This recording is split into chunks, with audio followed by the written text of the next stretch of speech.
Bismillahirrahmanirrahim. Dua al-Hajj. Allahumma kulli waliyyika al-Hujjat ibn al-Hasan salawatuka alayhi wa ala abaihi fi hadhihi as-sa'a wa fi kulli sa'a waliyan wa hafizan wa qa'idan wa nasiran ودليلا وعينا حتى تسكنه أرضك طوعا وتمتعه فيها طويلا.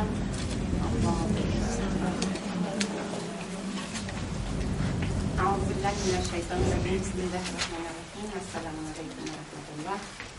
رب اشرح لي صدري ويسر لي أمري واحلل عقدة من لساني يفقهوا قولي. Bueno, inshallah que estén bien, que se estén adaptando de a poco a las clases, a las diferentes clases. Sé que tienen programas variados, gracias a Dios, y que además de las clases están teniendo una lectura bastante variada. Y bueno, ahora me acaban de presentar un poco las lecturas que están viendo y les voy a hacer más o menos un breve repaso muy rápido, una introducción de a qué trata cada uno. Bueno, lo primero que tenemos es las leyes prácticas del Islam, que bueno, es una fotocopia, pero ya el libro que está impreso es en formato libro.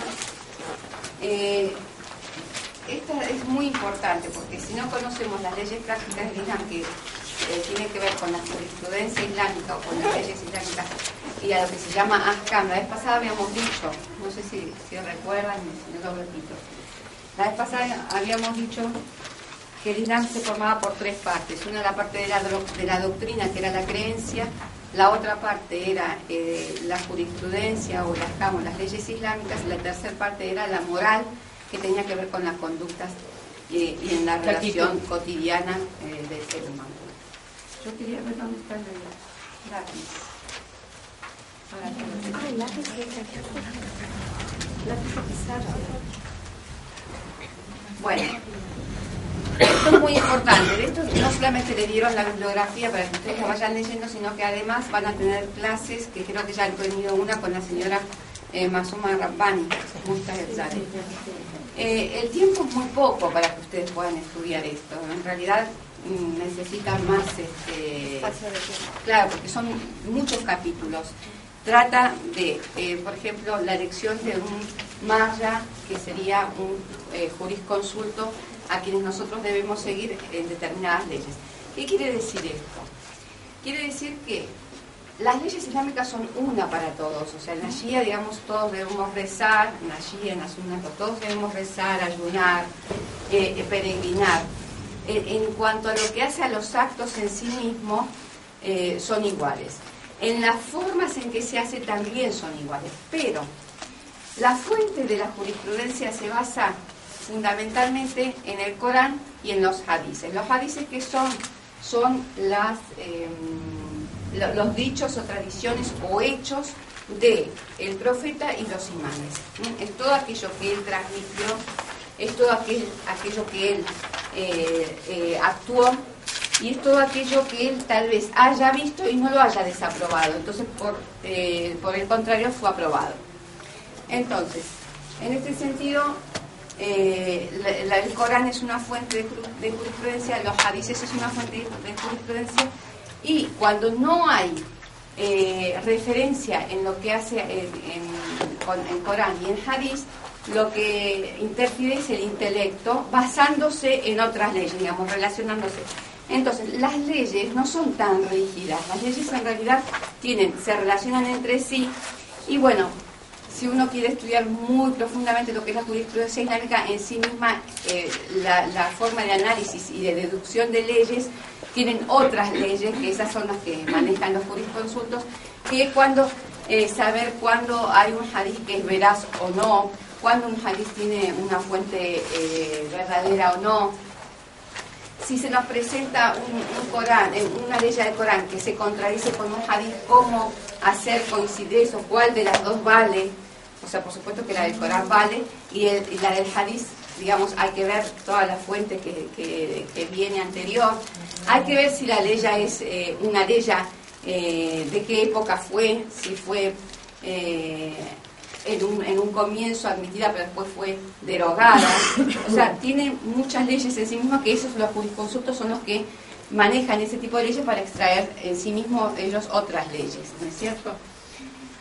Bueno, entonces, acá fundamentalmente, ¿por qué tenemos que saber? Y es, digamos, el ABC del musulmán, es porque acá nos explica cómo tenemos que hacer la oración, qué cosas están permitidas en la oración, qué cosas no están permitidas, qué condiciones se debe tener para la oración, previas a la oración, durante la oración, qué cosas rompen la oración, por ejemplo.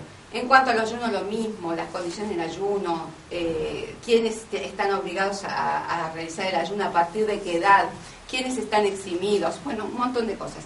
La peregrinación, las transacciones comerciales, el matrimonio, el divorcio, cómo se debe ejecutar un matrimonio para que sea válido ese matrimonio, a partir de eso el hombre y la mujer sean íntimos, digamos, sean marido y mujer.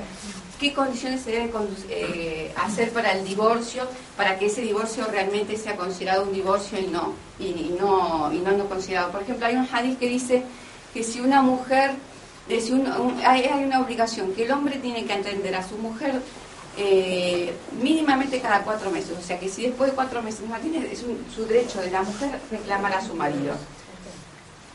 Ahora, por ejemplo, en Occidente hay gente que la lee así, sin instrucción, sin un asesoramiento de gente religiosa y que conoce la jurisprudencia, y a veces hemos encontrado mujeres que me dicen, yo con mi marido hace 4 meses que no lo veo, entonces yo después me casé con otra persona hasta que después se me volvió. O sea, han hecho medio problemas con la jurisprudencia. No se puede agarrar una jurisprudencia que por el solo hecho de leerlo ya uno lo considera así. O por ejemplo en el divorcio, no es como en el divorcio, por ejemplo en Argentina o en cualquier país occidental, uno va a la justicia, lo divorcia y bueno, hasta que salen los papeles ya después está divorciada. Dentro de la jurisprudencia islámica no, uno tiene que divorciarse y después la mujer debe esperar 3 meses, un tiempo determinado para que realmente se realice. Bueno, ahí hay condiciones también. Entonces, cada cuestión de la vida está muy, muy bien legalizada en el Islam y tenemos que conocerlo. Por ejemplo, leyes para el muerto, cómo bañarlo, cómo enterrarlo, en qué dirección, cómo preservarlo de los animales. Bueno, muchísimas cosas. ¿Qué cosas están prohibidas? Si está prohibida la disecación o no sé cómo se llaman. Cremación. Sí, o de cremarlo. La exhumación. Bueno, entonces, más o menos. Entonces, esto tiene dos consejos que le doy. Primero, si bien está en castellano y les recomiendo que lo lean, y esto no solamente se lee, sino que además se debe repetir y tratar de leerlo siempre, porque son cosas tan exactas y tan particulares que uno a veces se las olvida. Entonces, bueno, esto en ese sentido necesitamos que la lean con asesoramiento y que aquellos que no se entienden, cuando está claro, lo pregunten, o en su defecto, si no lo aplican, pero en el momento que lo tengan que aplicar, se asesoren. Por ejemplo, las reglas de la menstruación, las reglas de la purificación, las reglas de que si, por ejemplo, hay algo que se hace impuro, cómo se purifica. Por ejemplo, la Biblia, diaria. Sí, es para la vida diaria. Bueno, se me fue ahora. Bueno, esto es muy importante que lo tengan en cuenta. El segundo que vemos acá, estas son reflexiones de una nueva musulmana. Es testimonio de una musulmana. No lo he leído, pero es gente que da su testimonio cómo se convirtieron al Islam. Esta es la historia del profeta Muhammad, que es muy linda, es muy bonita porque además de conocer al profeta y además de ver cómo era desde su infancia y niñez, uno se ubica en la situación que era la Arabia preislámica y cómo fue el proceso que fue avanzando el Islam, cómo se fue difundiendo hasta que llegó hasta nuestros días. Es muy, muy bonita, es muy reflexiva. Y además enseña mucho para nosotros que estamos en la difusión del Islam, enseña mucho cómo el profeta ha diseñado la difusión, cómo se ha dado paulatinamente durante 23 años con la revelación del Corán, pero además cómo él se fue formando hasta que llegó a formar un estado en Medina. Muy, muy interesante los métodos que ha utilizado, por ejemplo, de la lectura del Corán, cómo se ha traído mucha gente se ha convertido al Islam o se ha traído al Islam a través de la lectura del Corán. Hoy, por ejemplo, en Occidente vemos que muchos lectores del Corán van a nuestras mezquitas o centros y leen el Corán. Es un motivo para atraer a la gente se reúne en las casas, los invitan. Nosotros tenemos la experiencia de una chica musulmana que siempre lo cuento, que es Beatriz González en Argentina, que es una chica que por el solo hecho de escuchar el adán en una radio, siendo cristiana, me llamó mucho la atención ese sonido, esa entonación y demás, y se acercó a la mezquita a través de ese llamado de oración, y es el día de hoy, que hace más de 15 años más o menos que sigue asistiendo. Es el día de hoy que lo escucha y sigue llorando. Ah, sí, ella por ejemplo puede ser que ahora se hace el magre y llega el adán y te suspende todo ese permiso, me voy. Se va a escuchar el adán con mucha tranquilidad. Bueno, el otro libro que tenemos es La cosmovisión del Islam. Este es muy didáctico, tiene diferentes temas, o sea, realmente no habla de un tema específico, sino que nos introduce al Islam. Para el principiante es muy didáctico, tiene desde lo que es la creencia en Dios, desde lo que es la creencia específicamente shia, desde lo que es el matrimonio, cuáles son los criterios del matrimonio. Yo me voy a basar un poco en Mutaharí, en Ayatollah Mutaharí, y un poco en este libro para enseñarles la parte del matrimonio, que ustedes están tan interesadas. Y bueno, acá tenemos, por ejemplo, el tema de la familia, el tema del sistema social justo, la economía islámica. Por eso les digo que trata cuestiones más variadas, pero a diferencia de lo que es el de las leyes prácticas, cuenta cómo hacer, digamos, cómo gestionar cada cosa. Acá habla de la filosofía, de cuál es la filosofía de tal o cual ley. Bueno, habla del hombre, la concepción del hombre, la evolución del hombre, la concepción islámica de la historia, la autorrealización, que tiene que ver mucho con las cuestiones morales. Hablábamos del aseo la vez pasada, dice la limpieza, la ilusión, el sacrificio de animales, la piedad, la consolidación de la fuerza de voluntad, la cortesía, la fraternidad, el compañerismo. Son cuestiones prácticas de la vida, pero con una visión más filosófica y analítica. Y este libro, que es de la doctrina del Islam Shia, es estratégico, es muy importante, porque además de introducirnos en lo que es la creencia Shia en sí mismo, y de conocer el tema de creer en el profeta, y después cómo viene la sucesión de los imames y demás, aborda muchas dudas o muchos prejuicios contra la Shia. Ustedes saben que la Shia es, no sé si alguien ya les habrá hablado, creo que José Rapani les habló sobre la Shia, pero la Shia en realidad no es una secta, no es una religión que comienza después del profeta. Siempre hay un libro que es de Muhammad Baqir Sadr, que dice que el shiismo producto natural del Islam, o sea, viene del propio profeta. El profeta dejó bien pautado, digamos, cuál era su sucesión, quién iba a ser el sucesor y cómo continuaría y quiénes iban a ser los sucesores, no solamente su sucesor, sino durante cuánto tiempo y hasta qué momento. Hay una parte que dice que tiene varias visiones de distintas personas en imanes de lo que es la Shia. Claro. Y después tenemos que, bueno, pero a su muerte no todos hicieron caso, y bueno, y hubo una decisión y se dividió.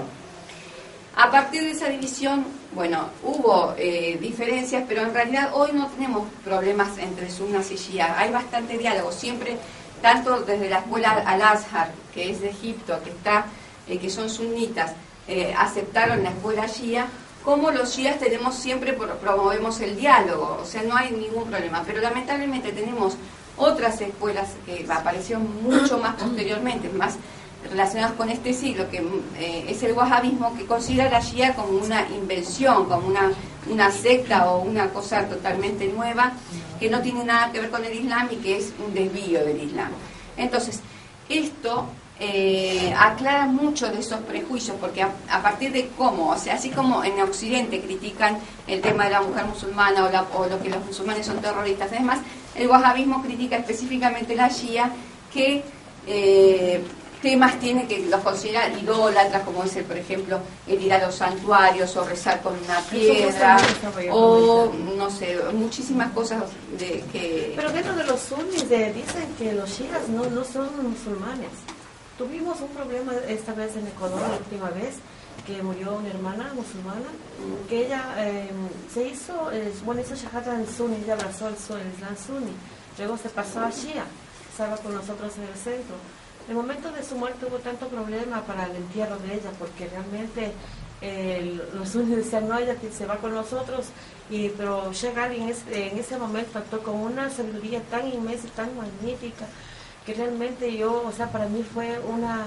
¿Pero que hay cementerios separados? No, no hay un cementerio nomás que supuestamente es de Sunni, Shias no tenemos.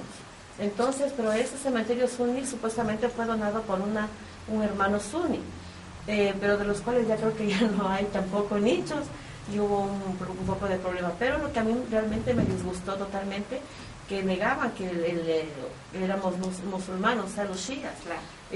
Por la razón, no sé, tal vez los sunnis son demasiadamente cerrados en ese punto y tienen una otra forma. Muchas veces los sunitas, más allá, o sea, en realidad nosotros conocemos, por ejemplo, sunitas de Egipto, siempre pudimos tener mucho diálogo con ellos, pero a veces las propias críticas de los wahabitas influyen sobre los sunnas y ellos llevan esa concepción. Pero en realidad siempre tratamos de... Esos temas lo va a tocar el señor que va a tener una reunión. Bueno, sí, qué bueno. Bueno, acá habla mucho de esto, el tema también del matrimonio por tiempo determinado, muchas cuestiones que la tatía, muchos temas que los va aclarando y que realmente con una claridad realmente muy buena, no realmente argumenta todo, hace análisis de cada cosa y tiene una buena argumentación para cada cosa, y lo argumenta no solamente de su pensamiento o de su análisis, sino también con aleyas del Corán. Y claro, por ejemplo, si quiere fundamentar el tema de la piedra, dice que el Corán dice que tenemos que la conexión la tierra y demás. Bueno, más o menos esto era la introducción de los libros. Espero que los disfruten, la verdad muy bien escogidos y bueno, la verdad que bastante completo porque es un panorama general de todo. Y bueno, el Corán que está, que también es bueno, y la traducción es un Corán también, este es un Corán que tiene una particularidad. El Corán este es del señor Raúl González, es un hombre que es de España, que está estudiando ahora acá en COM. Y que si tenemos que dar una definición del Corán, también es muy didáctico, muy práctico, completo, didáctico, porque tiene a la vez del árabe, tiene paralelamente el español, pero además tiene muchos pies de páginas. Estos pies de páginas, en algunas cuestiones que uno no puede entender a qué se refiere, hace una aclaración, que las aclaraciones la mayoría están basadas en tafsires, o sea, en exégesis del Corán, hechas por grandes sabios shias, o sea que se puede decir que es un Corán con interpretación shia.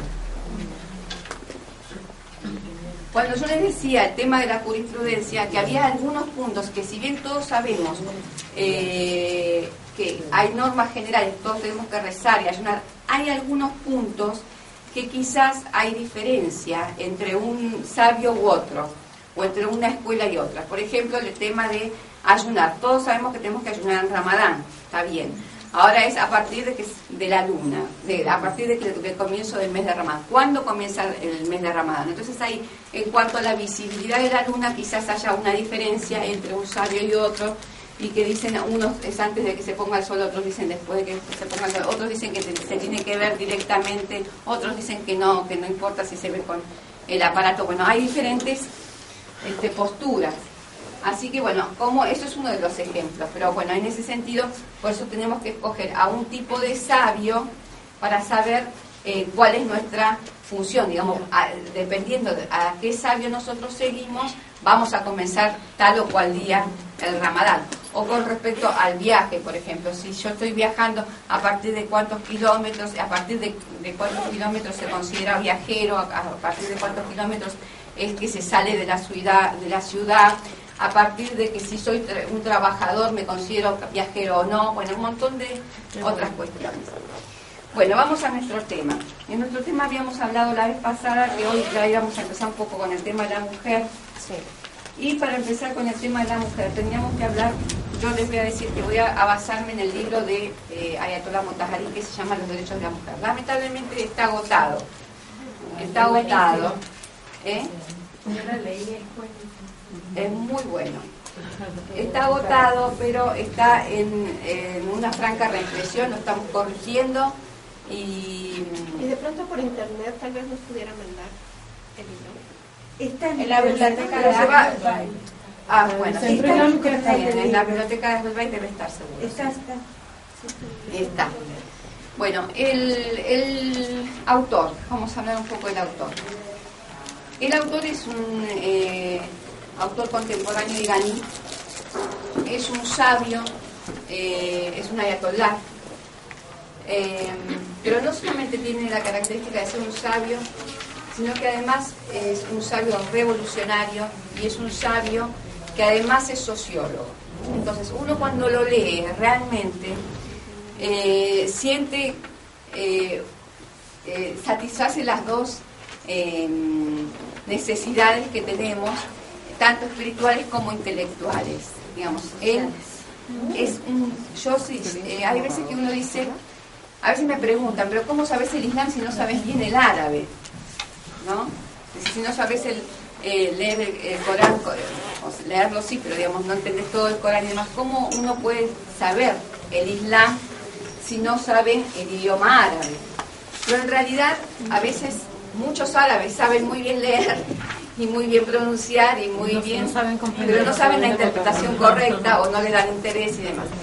A través de los sabios nosotros podemos comprender, si bien tal vez no directamente el Corán, porque necesitamos estudiarlo, sí podemos entender el espíritu del Islam y el espíritu del Corán. Entonces, son presentadores de esta sabiduría islámica, a través de que ellos, de la lectura que ellos hacen del Corán, extraen las areyas más representativas y nos la presentan.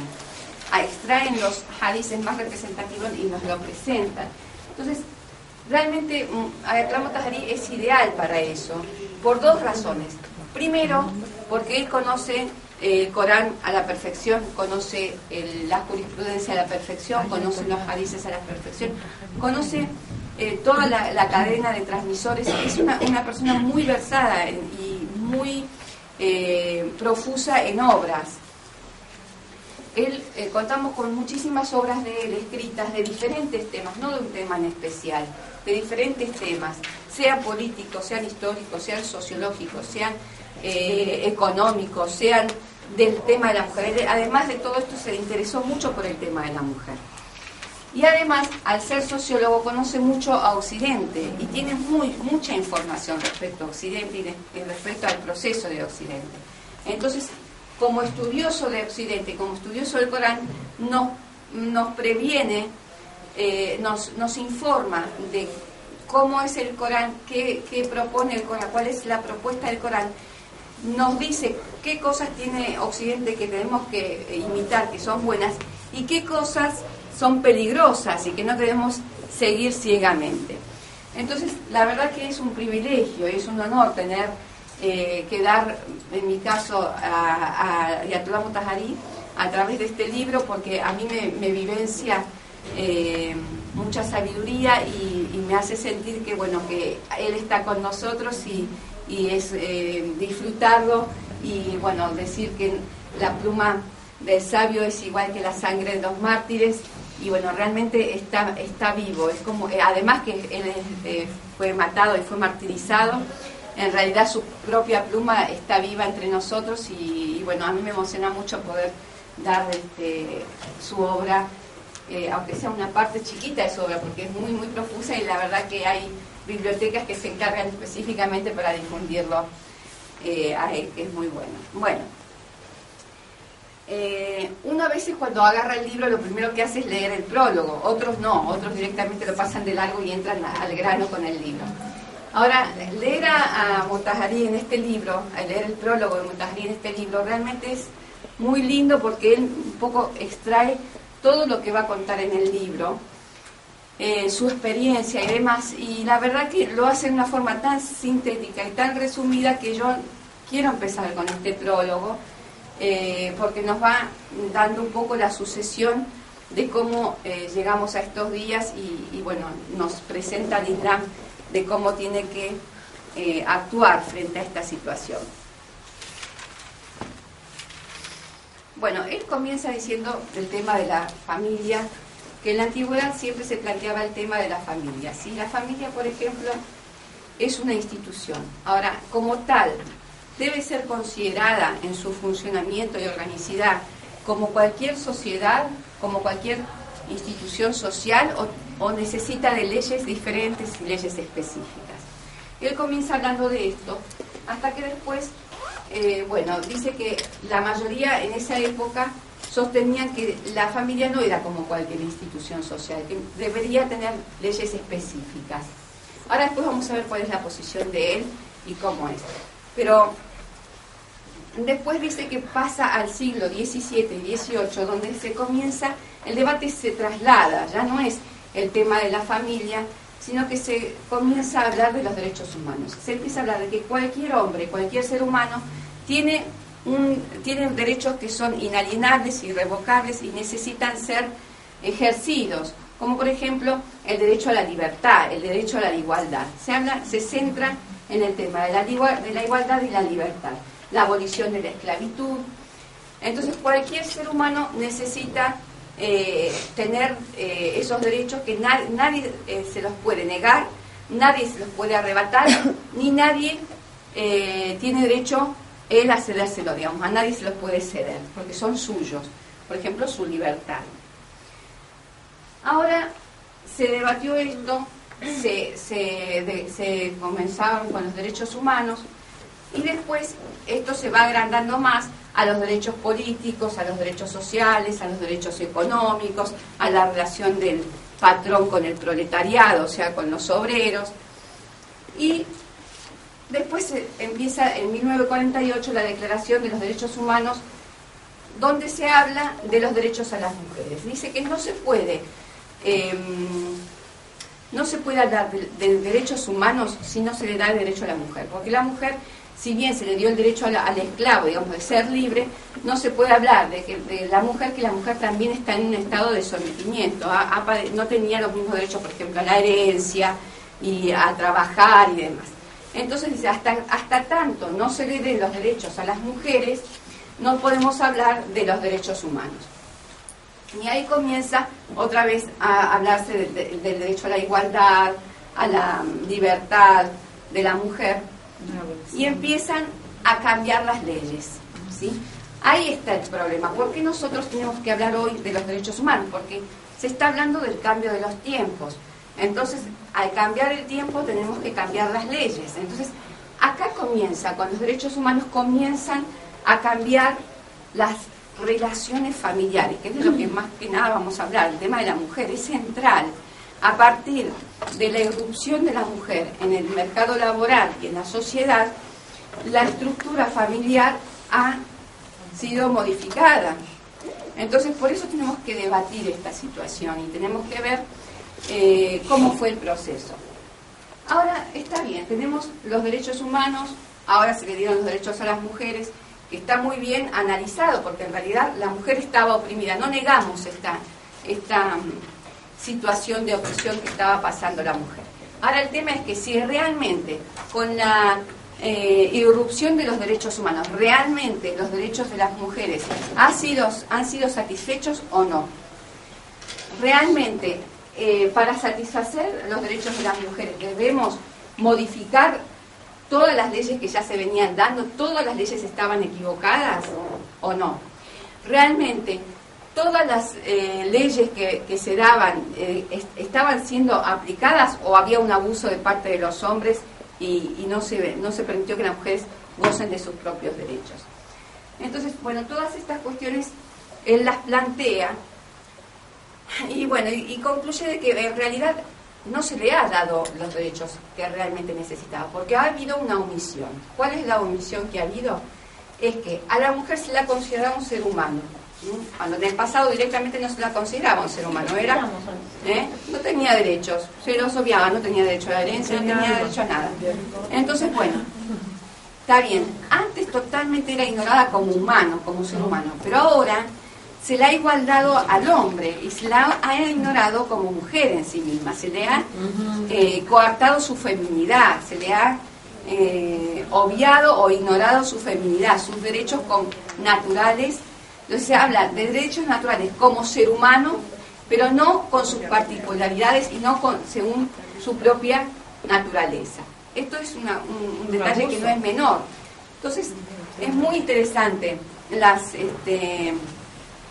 cosas que dicen. En realidad esta omisión ha sido azarosa, ha sido, digamos, sin intención, o ha sido intencionada. Dice, por una parte ha sido precipitada, porque con todos los cambios se ha dado, digamos, una necesidad precipitada de darle derechos a las mujeres. Pero también ha sido intencionada. ¿Por qué? Porque ha habido capitalistas que les ha convenido tener un mercado laboral, un proletariado barato. Entonces, con el discurso de la liberación de la mujer, de la igualdad de la mujer con el hombre, del derecho a la mujer de tener su propia manutención de su propio dinero, se empieza, y de tener su herencia, además empiezan de a poco a integrar a la mujer al mercado laboral, a la sociedad, pero ¿en qué condiciones? El tema no es integrarlas y que tengan las mismas labores y que tengan derecho a la remuneración, sino en qué condiciones esto se va dando. ¿Sí? Y él cita a Will Durant, que es un filósofo que da una cita muy interesante. Dice que en el 1900 una mujer difícilmente tenía derecho. ¿El cita qué? ¿Cómo? ¿Cómo el nombre? Will Durant. Will Durant. Y dice que la emancipación de la mujer fue un incidente de la revolución industrial. Dice, ellas eran más baratas como trabajadoras que los hombres y los patrones las preferían antes que al costoso y rebelde compañero. Esto es muy interesante, como lo dice. En realidad la mujer, por ejemplo, en Inglaterra empieza a tener sus derechos a partir del 1882, que se empieza a dar el derecho a la herencia, por ejemplo. ¿En 1882 se le da por primera vez el derecho a la herencia. Y también la mujer es usada políticamente para intereses de los hombres también. Y acá, bueno, lo que vemos una vez más es que se les da derechos, pero también se les quitan otros derechos. Y sigue citando otros casos, por ejemplo, directamente da frases de mujeres que se quejan.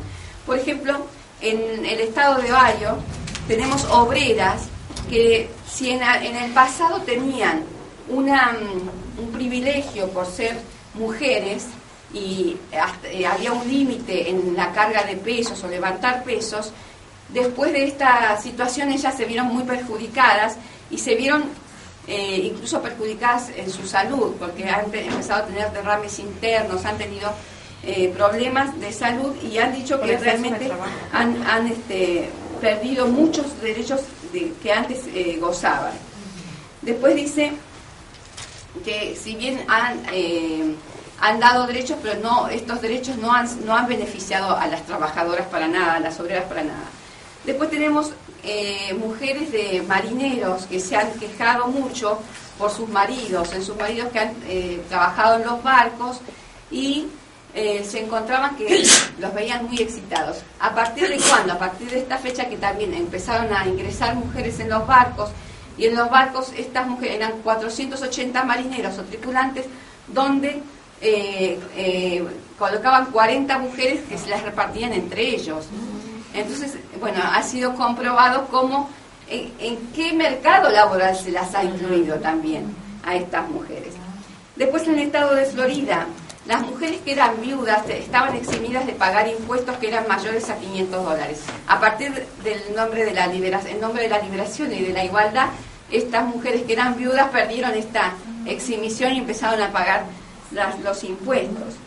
En Carolina del Norte también han modificado las leyes familiares. ¿En qué? Ni más ni menos que también perjudicando a la mujer en nombre de la igualdad con el hombre, diciendo que ya el hombre no tiene la responsabilidad de la manutención familiar. Entonces, bueno, estas cuestiones han hecho que realmente la mujer en realidad, más allá de lograr muchos derechos, también ha perdido más de los que ha ganado. La conclusión es esta que estas mujeres dan. Hemos perdido mucho más de lo que hemos ganado. Bueno, vamos, yo sí tenía el marcador, podía escribir, pero ¿sí?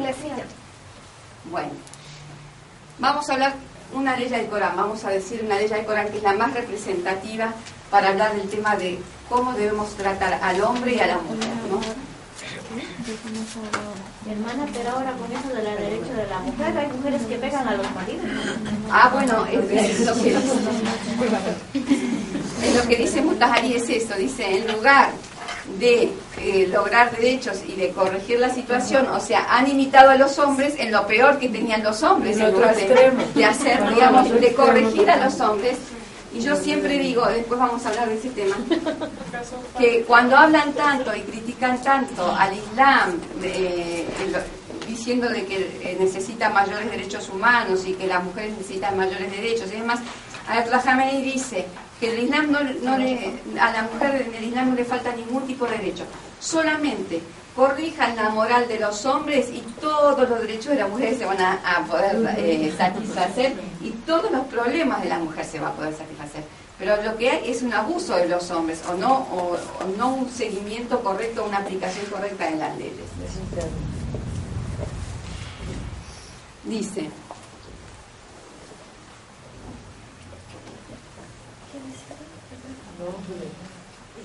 Negro no hay. Negro, me trajeron verde.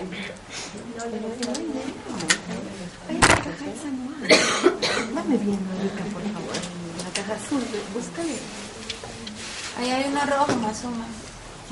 Que se ve más. ¿Dónde? En la caja. O negro, ¿tienes negro? Ay, hay negro, esa. Que no se ve nada. Hay una roja que tiene negro y rojo.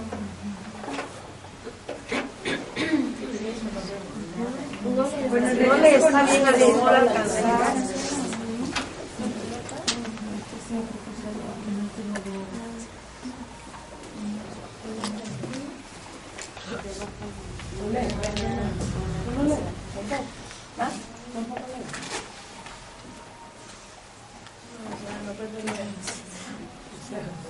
¿Ya se la dan, chicas? No. Sí.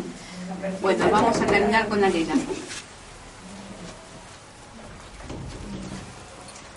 No le está bien al sol alcanzar a la luna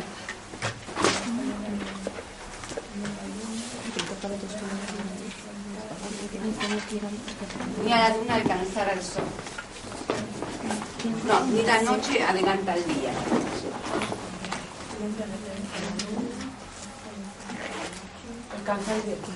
Ni la noche.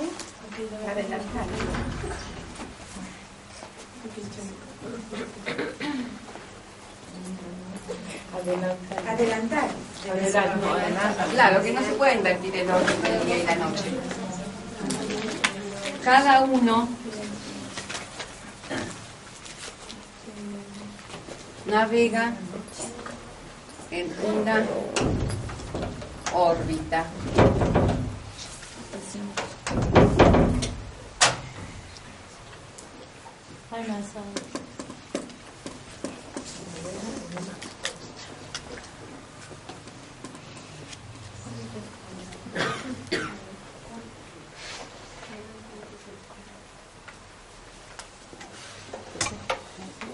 Entonces, la conclusión es que cada uno tiene una naturaleza.